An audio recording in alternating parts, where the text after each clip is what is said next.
নমস্কাৰ সকলোকে মোৰ ফেচবুক পেজ সৰবজ্যোতি টিভি আৰু ইউটিউব চেনেল সৰবজ্যোতি টিভিলৈ স্বাগতম জনাইছোঁ। আৰু আজি আপোনালোকক ক'বলৈ গৈ আছোঁ চৰাই 7টা গুণ। আচলতে আমাৰ প্ৰকৃতিত যিসমূহ জীৱকুল থাকে সেই জীৱকুলসমূহৰ পৰা শিকিবলগীয়া বহুত কথা থাকে। তাৰে ভিতৰত আমি যদি চৰাই চিৰিকটিৰ কথা ক'বলৈ যাওঁ, চৰাই চিৰিকটিৰ পৰাও কিন্তু বহুত কথা শিকিবলগীয়া আছে। গতিকে বলক চৰাই 7টা গুণ আজি আপোনালোকক কৈ আছোঁ। সেই 7টা গুণ আচলতে কি কি হয়। 1. ৰাতি চৰায়ে কেতিয়াও আহাৰ গ্ৰহণ নকৰে বা নাখায়। 2. নিজৰ সন্তানক সঠিক সময়ত সঠিক শিক্ষা দিয়ে। অৰ্থাৎ যেতিয়া চৰাই পোৱালি জন্ম হয়, চৰাই পোৱালিকেইটিক কেনেকৈ ৰাখিব, কি কৰিব, কেনেকৈ সুৰক্ষিত স্থানত চৰাই বাহত ৰাখিব, সকলোখিনি কিন্তু আগতেই নিৰ্ধাৰণ কৰে।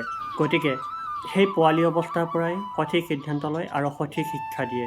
3. চৰায়ে পেটত যিমানখিনি আহাৰ গ্ৰহণ কৰিব পাৰে, যিমানখিনি আহাৰ খাব পাৰে সিমানখিনিয়ে খায়। অতিৰিক্ত কিন্তু কেতিয়াও নাখায়। পালে বুলি হেঁচি কেতিয়াও নাখায়।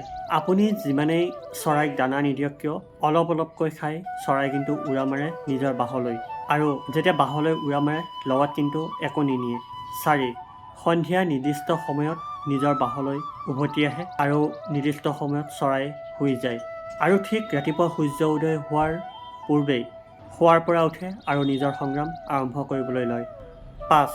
নিজৰ শৰীৰটোৰ পৰা যিমান পাৰে সিমান লাভ উঠায় আৰু ৰাতিৰ বাহিৰে দিনৰ ভাগত কেতিয়াও চৰাই কিন্তু আৰাম নকৰে। আৰু শাৰীৰিক পৰিশ্ৰম কৰি থকাৰ বাবে চৰাই সদায় কোনো ৰোগ নোহোৱাকৈ নিৰোগী হৈ জীয়াই থাকিব পাৰে।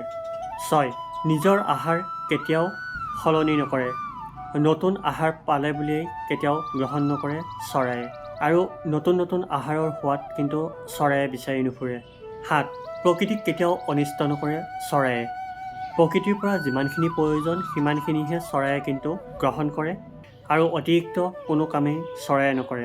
গতিকে ভিডিঅ'টি যদি ভাল লাগিলে তেনেহ'লে ভিডিঅ'টি শ্বেয়াৰ কৰক, আৰু যদিহে পোনপ্ৰথমৰ কাৰণে মোৰ এই চেনেলটি ভিজিট কৰিছে তেনেহ'লে চেনেলটি ছাবস্ক্ৰাইব কৰক, আৰু যদিহে আপুনি ফেচবুকত চাই আছে তেনেহ'লে ফেচবুক পেজটি ফ'ল' কৰিবলৈ একেবাৰে নাপাহৰিব। গতিকে আজিলৈ লৈছোঁ বিদায়। পুনৰ লগ পাই আছোঁ অন্য এটি ভিডিঅ'ৰ সৈতে।